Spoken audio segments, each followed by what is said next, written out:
અરે ગભરાઈ ગયો હું. આ રીતે બેગ મુકાય? અને અડધી રાતે શું છે? ફરવા નહીં જવાનું તો બેગ પેક કર્યા વગર ફરવા જઈશું. આટલા ઉત્સાહથી પિયરે રહેવા જતી હોય કેટલો આનંદ થાય મને. તમે ગમે તેટલું કહો ને તો હું જવાની તો નહીં જ.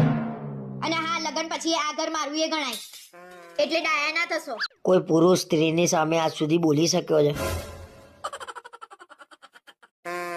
પાછા અમુક તો છે ને કોમેન્ટ કરવાના કે અમે તો મર્દ છીએ, તાર જેવા બાયલા નહીં. શું બોલ્યા તમે? અરે ભાઈ, તને નહીં કહેતો. એટલે છે ને મિત્રો, આવી નોકજોક તો થોડી ઘણી થવી જોઈએ, તો પાછળની જિંદગીમાં યાદ આવે.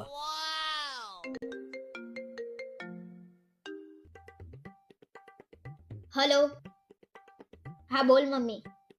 બસ આ બેગ જ પેક કરીએ છીએ. પેક કરીએ છીએ જાણે મને જોડે રાખીને પેક ના કરતી હોય.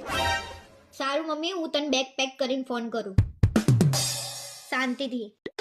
આ સારું કર્યું તે, બાકી ચાલુ ફોનમાં બેગ પેક કર્યું હોત ને તો 3 કલાક થતા. હવે મારા કરતા તો વધારે તમે માવડિયા છો, એટલે મને ના કહેશો. ના પણ તાર મમ્મી આમ આખો દિવસ ફોન કરીને પૂછપૂછ કરે, શું કર્યું બેટા, શું કર્યું બેટા. તમને મારી મમ્મીથી બહુ તકલીફ લાગે છે. મારી મમ્મીને ફોન આવે એટલે બહુ દુખે છે. અરે જબરું દુખે છે ભાઈ.